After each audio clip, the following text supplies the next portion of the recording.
When I was 20, I took a job to earn pocket money while making up for my earlier underachievements at the local community college.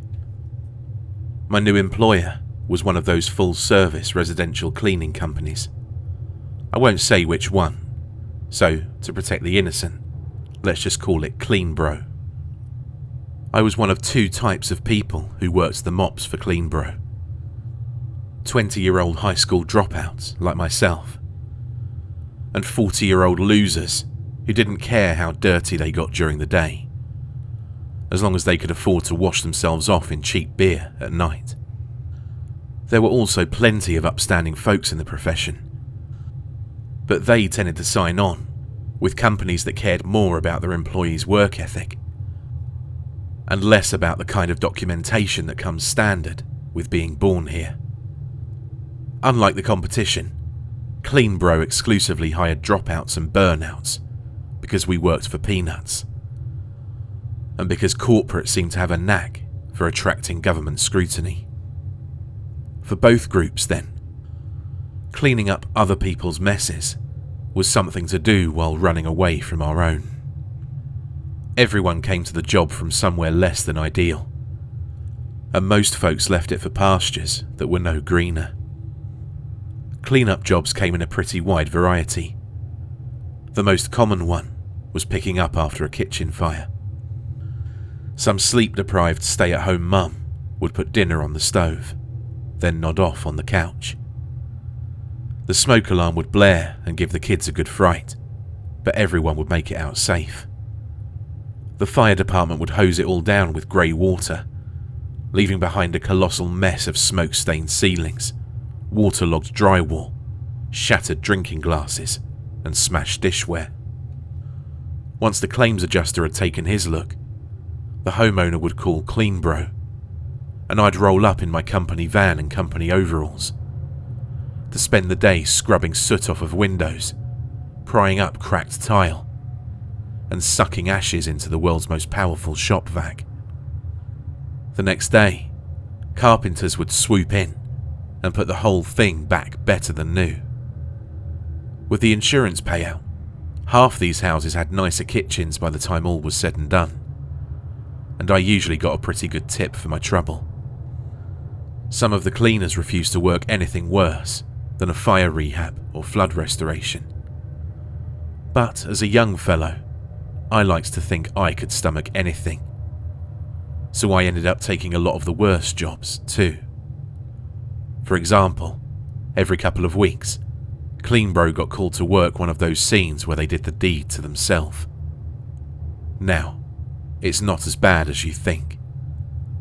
By the time I pulled up in the van, the coroner had picked up the body, the cops had asked their questions, and the forensic team had scraped together whatever evidence they were going to.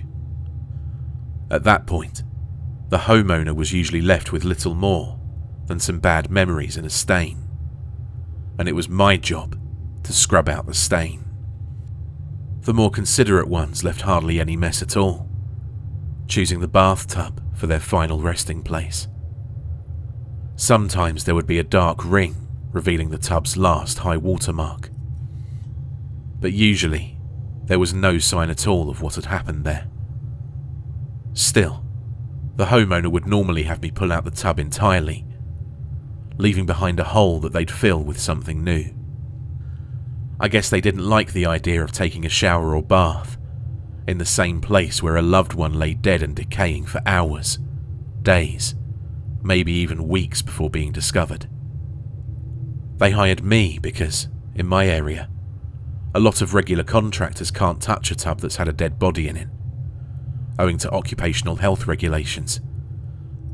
But, as a Clean Bro cleaner, I had all the necessary training and safety gear to touch dirty things. Some of the dead were less polite though. Folks who went in bed, which included a lot of elderly types taking the natural way out, left behind a pretty big mess on the sheets and mattress from the various liquids that tend to exit the body upon death. The cleanup involved little more than wrapping everything in plastic and hauling it out for a proper biohazardous waste disposal. a service Cleanbro provided for a reasonable fee. Then, there were the really rude people. The ones who decided to swallow a bullet because it's quick. They tended to take the longest to mop up. I'll spare you the details beyond that. Worse than the mess itself was the 1,000-yard stare on the face of the spouse or parent who had the misfortune of discovering the body and seeing their loved one in that state. You just knew those people would never be the same inside again. Now, if all of that makes you reconsider your professional choices for a career in cleanup duty, perhaps you'll think again when I tell you this tale. I've been working at Cleanbro for about a year when I got sent on a job early one morning. My boss didn't give me any details, just the address and a work order with the phrase, "basement deep clean," telling me someone would explain it to me when I got there. Vague instructions were always a bad sign. I packed up one of the Cleanbro vans with a full set of gear, then headed out. The place was hard to find, tucked off a back road in the woods at the edge of town. And sat-nav was barely a thing yet alone GPS-enabled smartphones. After making a few wrong turns, I figured I was in the right place when I spotted one of my fellow cleaners, Kurt, waiting in a driveway by his beat-up Civic. It wasn't unusual for folks to get called in straight from home to work a rush job on their day off. Kurt was that other kind of Cleanbro cleaner, the 40-year-old burnout. Fortunately, he was reasonably reliable, preferring to stay sober, at least until the job was nearly done. He was smoking a cigarette, while some slick 30-something in a suit, holding a binder, was shouting and waving excitedly at him. I recognized the guy. A real estate agent for a local bank that often hired Cleanbro to make foreclosures presentable before putting them back on the market. Those jobs were some of the worst, even though there was rarely any blood or gore. Instead, we had to deal with the knee-deep residue of evicted hoarders, or work without lights and running water, where drug addicts had ripped out wires and plumbing to sell for scrap, or risk getting shot by a disgruntled ex-homeowner, looking to exact revenge on whatever poor schmuck was standing on his property at the behest of that damn bank. I was almost relieved when I recognised the house as a different case entirely. About 6 months earlier, it came to light that a bunch of disappearances throughout the state had been the work of some local psycho who was using his basement as an abattoir. The evening news had run a shot of the killer's house to introduce a couple of weeks of nightly updates on the story. "Such a normal fellow," his neighbours had told the cameras. "So clean," they said. I'd been with Cleanbro for a few months at the time, and the reports made me wonder if I'd learned enough about removing stains to make a murder scene vanish completely. But by now, I was a pro. Maybe this wouldn't be such a big job after all. Besides, they'd already found the guy suspended from his basement ceiling, so at least there was no chance of being the next lucky contestant in his game. The cops had gotten a break in the case when a student at the local college dodged an attempted kidnapping. They released a pretty good sketch to kick off a statewide manhunt. The police had gotten some leads in the area. Convenience store clerks whose stories were backed up by grainy security video. They started canvassing the area. Someone found a front door standing open and no one at home. And I imagine they started peering through windows until they spotted some probable cause. The real estate agent spun round when he heard my van pulling up the secluded driveway and flashed a look of relief before turning red again in agitation. He was already yelling at me before I even had the van in park. Squeezed between Kurt's Civic and a silver coupe that screamed self-indulgent moron. I calmly stepped out, walked to the back of the van, and began unloading the gear while he blathered something about having booked us weeks ago, something about an open house in 2 days, and something about lawsuits. Got here as soon as I was called, sir. We'll work as quick as we can, pal. Way above my pay grade, guy. Go screw yourself, I didn't say. The real estate idiot led me, Kurt, and our gear up the masonry exterior steps, through the front door, down a hall, and into the kitchen, where the entrance to the basement was. He tried the knob, which turned, but of course, the door was stuck. I could tell this guy didn't really want to be here, and I couldn't wait to see him go either. I was about to volunteer to try when Kurt spoke up. "Let me see if I can open that for you, sir," he said. In that way, a lifelong service slob like Kurt could be literally respectful while implying the deepest loathing imaginable. The agent seemed incredibly relieved as he stepped back all the way to the entrance to the kitchen, as if ready to sprint back to his car. I instinctively braced myself as Kurt gave the door a single, sharp shove in just the right spot, popping it free and releasing the most unholy smell imaginable. I reeled backward, my eyes watering, my stomach and throat fighting over which direction my half-digested breakfast was meant to go. I kept it down and blinked away the tears as I heard Kurt wheezing for breath through his tobacco-stained lungs.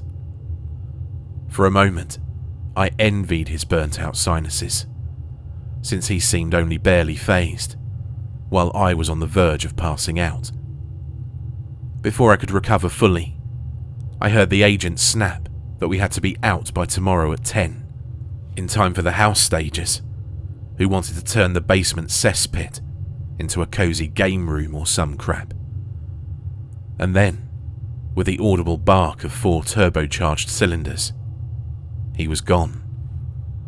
Kurt and I put on our masks, which helped enormously with the smell. The HEPA filters pulled anything biohazardous out of the air, although you could still tell that something had died down there. I descended the narrow basement steps and found a pull chain dangling from the ceiling. I gave it a tug and was disappointed with how little effect it had. In the weak greenish light, combined with the dim morning sun filtering through a row of 6-inch high basement windows, the room looks like a pretty unremarkable basement. A grey concrete rectangle with a few round steel posts supporting the joists above. Kurt awkwardly passed a heavy lighting rig down the stairs to me, and I plugged it into an outlet on the wall, pumping 2,000 watts of halogen glory into the concrete room. I immediately wished I hadn't. Under the dim fluorescent light, the floor had just been a grey plane, and the room was full of shapeless grey furniture. Our artificial sun had revealed that I was, in fact, standing on a pool of dried blood that was nearly the size of the house's entire foundation. And there were tables and power tools around, anything too big to fit in an evidence bag, that were equally coated in what I could only guess were tiny bits of human remains. Again, I'll spare you the finer details. Suffice to say, I was glad we had full-body plastic suits to wear for this kind of job. "Takes a long time to make a mess this big," Kurt muttered as he reached the bottom of the stairs and turned slowly to take in the view. Kurt and I got to work, and after a little while, I barely even noticed the noxious smell leaking in through my mask. We laid out drop cloths in order to avoid tracking gore around. We wrapped the soiled furniture and tools in plastic to haul away. We found the bulkhead door up to the backyard, but it was padlocked shut. so we broke our backs pulling things up the narrow steps to the kitchen, looking like germophobic movers as we emptied the whole basement onto the front lawn.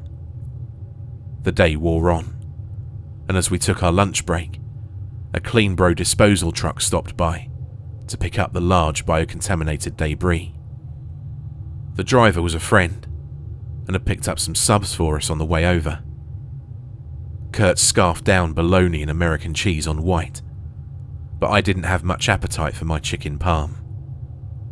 When he'd finished eating, Kurt lit a cigarette from his bright orange lighter and was in a surprisingly cheerful mood, despite this being by far the nastiest call I'd ever worked. He told me all about his less than illustrious career in cleanup, how he'd been cleaning for 20 years and worn the overalls of half as many different companies throughout the region. A note of nostalgia in his voice. Making the biggest messes disappear gave him a kind of satisfaction that I, at the time, couldn't quite muster. I'd never seen Kurt so chatty, but I was content to let him talk himself out before returning to the task at hand.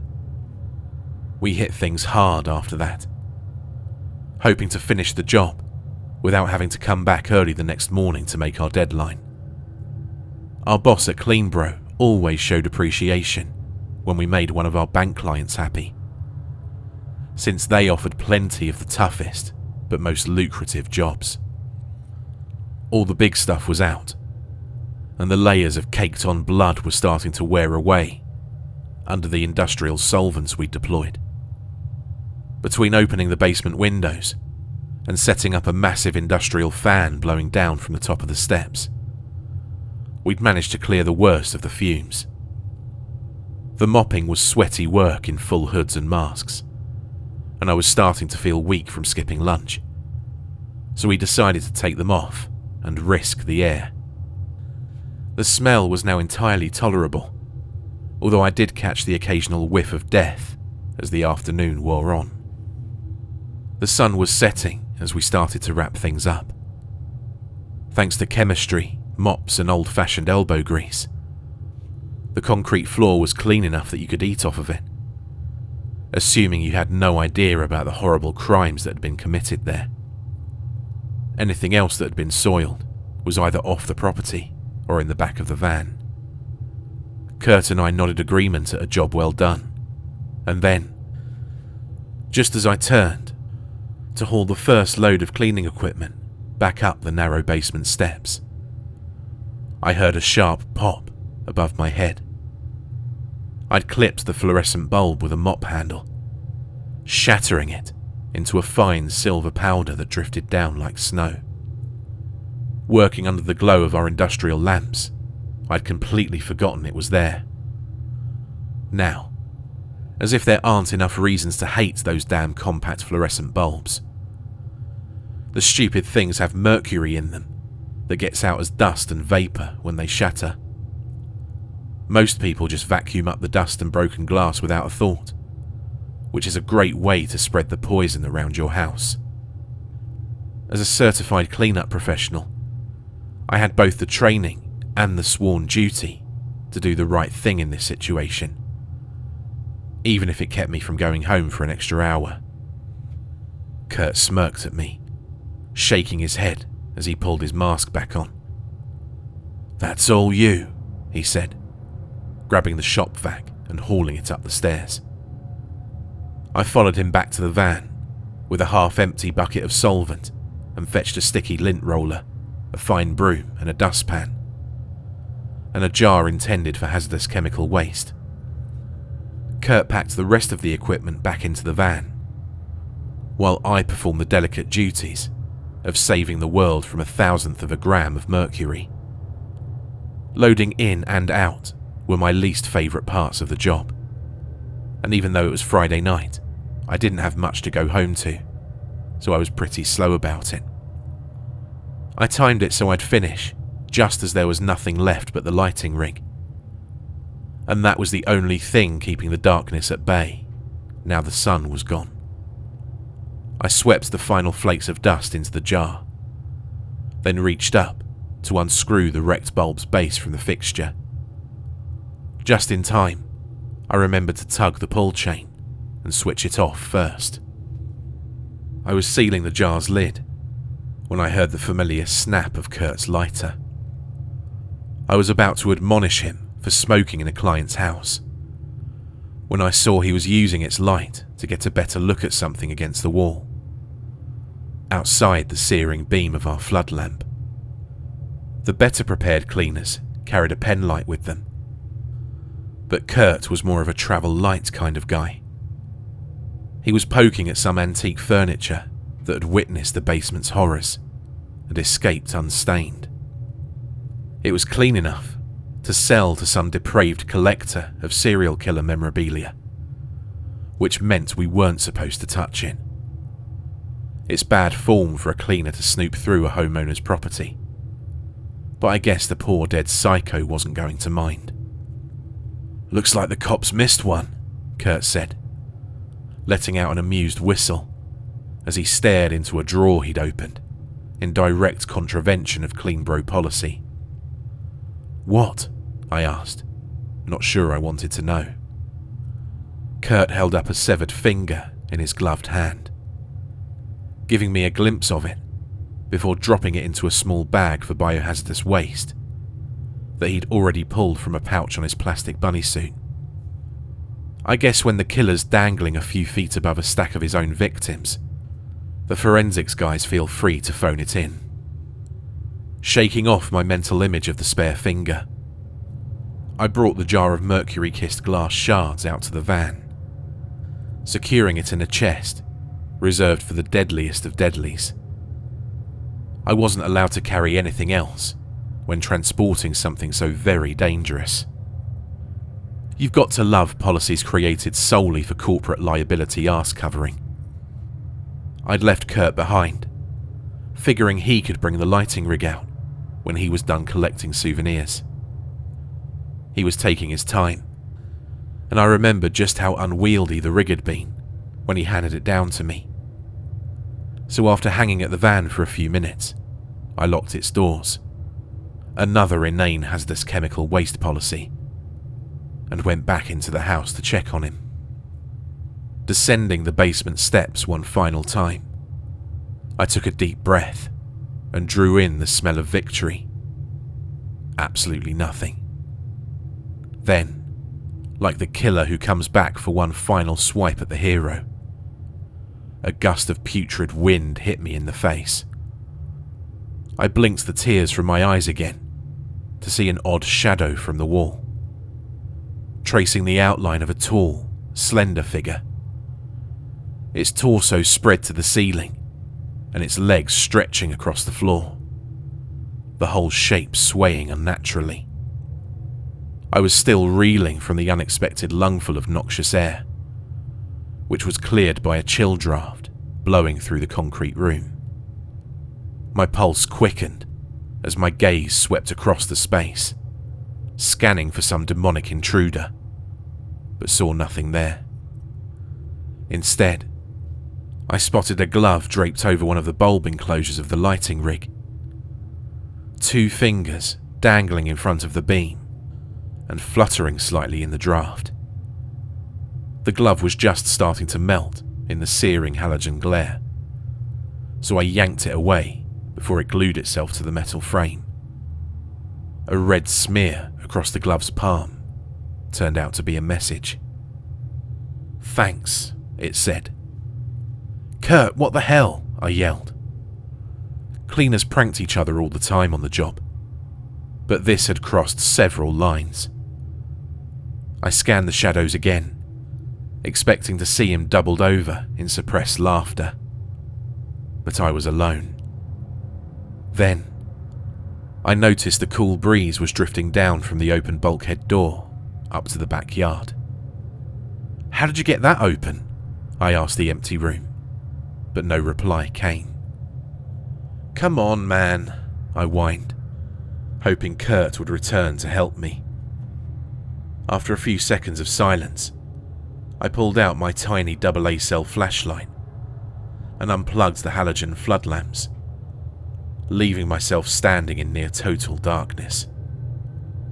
I held the flashlight in my teeth as I hoisted the lighting rig with both hands, wondering how I was going to get this piece of Cleanbro property back to the van without adequate light or help. I wasn't exactly afraid of the dark, but I did feel kind of vulnerable trying to haul that rig around in an unlit basement/murder factory. On cue, my imagination, or maybe it was my empty stomach, supplied a spooky noise, which got me moving towards a shaft of moonlight. Without help, hauling the lighting rig out via the broad bulkhead door was easier than squeezing it up the kitchen staircase. And with the job done and no other working lights in the basement, I figured there was no point going back inside. I slammed the bulkhead shut and lugged the rig around to the front of the house, just in time to see Kurt's Civic backing down the driveway, pivoting, and then disappearing into the night. It was past our usual Cleanbro clock-out time, and my meticulous Mercury cleanup procedure had probably made him late for a date with a bottle, but I cursed him for leaving like that. I suddenly felt very alone as I ascended the front steps one last time, locked the front door, and tucked the key into the lockbox hanging from the doorknob. There were no exterior lights on, and the neighbourhood was sparse and mostly dark. Finding it entirely too quiet, my imagination provided more creepshow soundtrack, and in a moment I was back in the van, reversing up the drive at a dangerous clip. Given how he'd left me like that, I was almost glad when Kurt no-showed for a fire rehab job a couple of days later. Instead, the office called in a pretty girl who was new to the cleaning game, and I was happy to show her the basics. Now, it's not unusual to work with a bunch of different cleaners over the course of a month, but after a few weeks, I noticed I hadn't seen Kurt since that basement job. He'd hardly seemed grossed out by it, so it didn't make sense that he would have thrown in the towel, like I'd seen so many newbies do on their first call like that. Usually, if you walk off the job, you walk off before you start, not after you're done. I started to wonder if Kurt had seemed a little too happy with that particular cleanup. He'd been more amused than disgusted by that finger he found, and, come to think of it, he couldn't have tossed it in with the other bio-waste in the van, since I had the keys. The freak must have kept it, maybe even used it to write his messed up glove note. I started to figure that either I'd witnessed the inspiration of a brand new psychopath, or I'd been the sole guest at his retirement party. Come to think of it, his 40-something burnout look did bear a passing resemblance to that police sketch. My suspicion grew when a couple of months later, some detectives came to visit me about a fraud investigation centered on Kurt. They told me something about closing his bank account the day after I'd seen him. Something about maxing his credit cards, buying easily pawned jewellery. Something about abandoning his car at a park on the other side of the state. And something about a lack of friends or family to question. Couldn't have been much cash, officer. Gold chains weren't Kurt's style, detective. No idea where he could be heading, sir. Maybe Kurt's a serial killer, I didn't suggest. The house sat on the market for several more months, through a few stagings and open houses. But, thanks in no small part to my efforts, it sold to some family who needed the room for all their kids, and couldn't afford a place with a 0 body count in a good school district. I guess there's no such thing as ghosts though, because they stuck around. I stuck around, too. After I'd worked a few more years at Cleanbro, they had a scandal with a crew of cleaners who used small jobs to case for burglaries and big jobs as their roving drug lab. It took the cops long enough to figure out that by the time they were busted, everyone in the region knew someone who'd been burned by the Clean Bro bandits. The supply of calls dropped off a cliff, and rather than wait for the axe to fall on me, one of their most reliable workers at that point, I used what I'd learned in my community college business classes to put out my own shingle and built a solid local brand, doing the same terrible work as ever. I still had to put in long hours and get my hands dirty. A national corporate presence and a cushy executive office suite was still a long way off. But at least I was getting paid more than $9 an hour for my trouble. I actually started to like the work. Watching the worst day of someone's life vanish into a hefty bag or swirl down a drain. Business boomed, the town grew, and the woods were chopped down to build suburban subdivisions and corporate office parks. The whole thing with Kurt disappeared into distant memory, never to be resolved, like so many of life's weird coincidences. That's what I thought for the past 2 decades, anyway. A few weeks ago, I was sitting at my desk when I received an odd call. The kind where the homeowner doesn't want to give any details over the phone, just an address. A bashful caller is always a bad sign. I recognised the street name and decided to check it out for myself. To my surprise, it was the same house where I'd last worked with Kurt. And after 2 decades working in the region, I found it pretty easily, even without my GPS-enabled smartphone. The neighbourhood had grown up around it, and with new windows and a fresh coat of paint, you never would have guessed it was the kind of place a serial killer had called home. The current homeowner was the oldest child of the couple that had bought the house so many years ago. He was in his 30s now, and had kids of his own living there. Most people had forgotten the place's reputation, but something had come to light that would certainly jog folks' memories if it got out. He couldn't afford to dump the house and move, and he didn't want to stir up anything that would cause trouble for his kids at school, or lead them to discover that they were growing up in a slaughterhouse. Basically, he'd been in the basement one day, poking around some old furniture that had been there for as long as he had. He pushed aside a wardrobe from its spot against the concrete basement wall and revealed a steel door behind it, secured with a padlock. With a healthy curiosity and a pair of bolt cutters, he got it open without stopping to consider the basement's dark legacy until it was too late.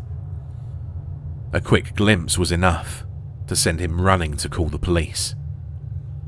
The cops found a mass grave in there, sealed up, airtight, for more than a decade. By now, the coroner had hauled off all the bodies. The detectives had asked their questions of the dumbfounded homeowner, as well as his parents, siblings and wife. And the forensics team had scraped out a bunch of evidence, but they all seemed to be phoning it in again. Mould spores and decay patterns indicated that the small room had been sealed since before the family had moved in. And these were almost certainly the uncounted victims of the home's previous resident. No one wanted to face the embarrassment of having overlooked this much the first time. There were 2 strange things about it, though. Most of the victims had already been loaded dead and dismembered, but the one on top had been hit on the head and sealed inside alive, left to suffocate on a stack of rotting bodies over the course of several hours. A fate surely worse than death, followed by death. Even stranger, the cell had contained an empty bucket of emergency rations that had once held enough packaged food to keep a person alive for almost half a year.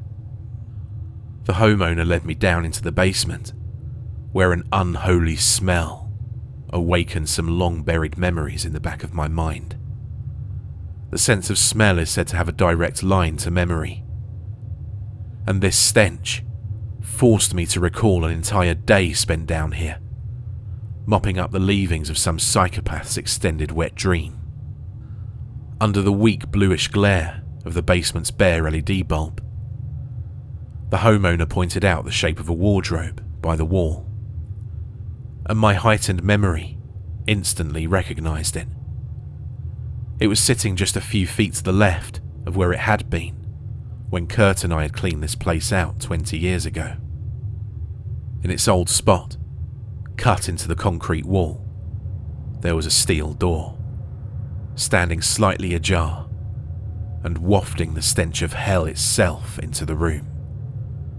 "Oh God, I forgot how bad it is down here," the homeowner said, retreating to the kitchen and leaving me alone at the bottom of the steps. A lengthy career of solvent fumes and messy cleanups had left me reasonably immune to the worst effects of bad smells, but I almost followed him anyway. God, I wish I'd just followed him and called in Braden and Malik to do my dirty work, but my curiosity got the better of me.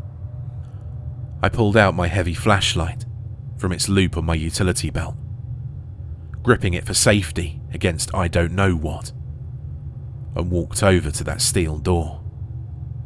I checked out the wardrobe first, saving the worst for last. My mind flashed an image of Kurt pulling a severed finger out of one of its drawers with one hand, lit by the flickering glow of a lighter in his other hand. The wardrobe looked heavy, with broad, solid feet, and it probably would have taken a 3-man team to pick up and move.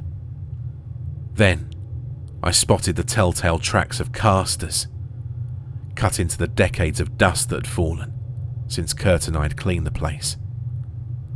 Looking back, I realised that there had been no dust to speak of, even when we'd started, after the house had been supposedly unoccupied for 6 months. I gave the wardrobe a nudge, and it was clear. The hulking thing had hidden wheels, so it could be slid around easily. And with it no longer flush against the wall, I could even see a small handle bolted into its back. I turned my attention now to the steel door, cut into the concrete wall, standing about 4 feet tall. In the corner, there was a brown smear, which I recognised as old blood, as if someone had hit it, or been hit by it, very hard. A streak, about the width of a fingertip, had been smeared through it when it was fresh, but no real attempt had been made to clean it off. I inhaled deeply through my mouth, tasting that familiar reek, and held my breath, then pulled the handle. Inside was exactly what I'd imagined. Plenty of caked-on, congealed, decaying blood, and little bits of nondescript debris, coating the stone walls and floor of a 4-foot square cell. But nothing that was still shocking after so long on the job. The space was tucked under the house's front door landing, an easily missed protrusion from the otherwise rectangular foundation. I leaned in with my flashlight and looked closer, certain there was something to find, something to understand. Brown smudges on the walls could have been illegible writing, or feeble attempts to shift the stones. It was clear now. Someone had spent their last moments awake and alive in here. The final movement in a madman's symphony. And suddenly, that was all I wanted to know. I let out my breath with a sigh and started to pull back. And that's when my 1,000 lumens of brilliance caught something bright in the corner of the concrete cell, tucked in by the jamb of the door. I focused my beam on it, taking a moment to resolve the soft-edged, rectangular shape, and recognize it for what it was. It was a familiar orange lighter, its lid singed with soot from burning until it ran out of fuel. It was Kurt's.